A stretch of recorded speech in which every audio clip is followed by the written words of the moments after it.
بسم اللہ الرحمن الرحیم۔ السلام علیکم ناظرین، انداز بیان چینل کے ساتھ شہباز شفقت مرزا۔ ناظرین، آج کا واقعہ حضرت سعد بن ابی وقاص اور دریائے دجلہ کا حیرت انگیز واقعہ ہے۔ ناظرین، کیا کبھی آپ نے سنا ہے کہ ایک لشکر نے پل کے بغیر، کشتی کے بغیر ایک عظیم دریا کو گھوڑوں سمیت عبور کر لیا؟ یہ کوئی افسانہ نہیں، یہ اسلامی تاریخ کا ایک ایسا واقعہ ہے جس نے دشمن کو حیرت میں ڈال دیا۔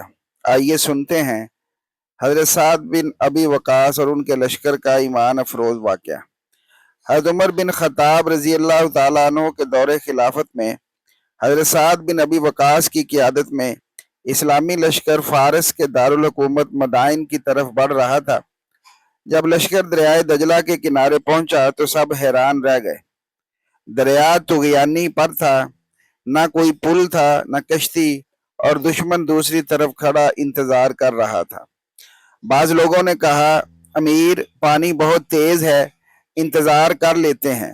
حضرت سعد بن ابی وقاص نے فرمایا، ہم اللہ کے راستہ میں نکلے ہیں اور ہمیں اسی پر بھروسہ ہے۔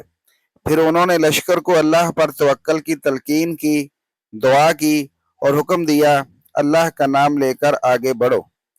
سپاہیوں نے بلند آواز سے کہا، بسم اللہ حسبنا اللہ و نعم الوکیل۔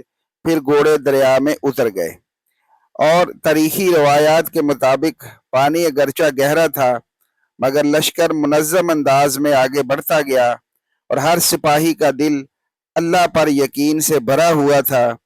اور تاریخ میں آتا ہے کہ پورا کا پورا لشکر اس دریا کے پانی پر سے گزر گیا اور گھوڑوں کے سم تک بھی گیلے نہ ہوئے۔ دوسری طرف موجود فارسی سپاہی یہ منظر دیکھ کر ششدرہ رہ گئے۔ وہ ایک دوسرے سے کہنے لگے کہ یہ انسان نہیں، یہ تو دیو ہیں، یہ تو جن ہیں، یہ تو ایسی قوم ہے جس کے سامنے دریا بھی رکاوٹ نہیں بن سکا۔ ان کی ہمت ٹوٹنے لگی۔ اسی خوف اور حیرت نے مسلمانوں کی کامیابی کی راہ ہموار کر دی۔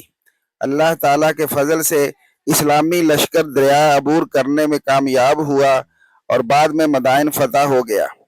یہ صرف فوجی طاقت نہیں بلکہ ایمان، نظم اور اللہ پر توکل کی ایک عظیم مثال بن گیا۔ ناظرین، حضرت سعد بن ابی وقاص اور ان کے ساتھیوں نے ہمیں سکھایا کہ جب اللہ پر یقین پختہ ہو جائے تو خوف کمزور پڑ جاتا ہے۔ آج بھی ہماری زندگیوں میں بہت سے دریا ہیں، اگر ہم ایمان، صبر اور صحیح کوشش کے ساتھ آگے بڑھیں گے تو اللہ تعالیٰ ہمارے لیے راستے آسان فرما سکتا ہے، اور ایسے ہی ہمیں گزار سکتا ہے جیسے دریا سے اس پورے لشکر کو گزار دیا۔ اللہ تعالیٰ ہمیں مضبوط ایمان، سچا توکل اور ثابت قدمی عطا فرمائے، آمین۔ اگر آپ کو یہ ایمان افروز اور تاریخی واقعہ پسند آیا ہو تو ویڈیو کو ضرور پسند کریں، شیئر کریں، اور ایسے مزید اسلامی تاریخی واقعات کے لیے ہمارے چینل کو سبسکرائب کرنا نہ بھولیں۔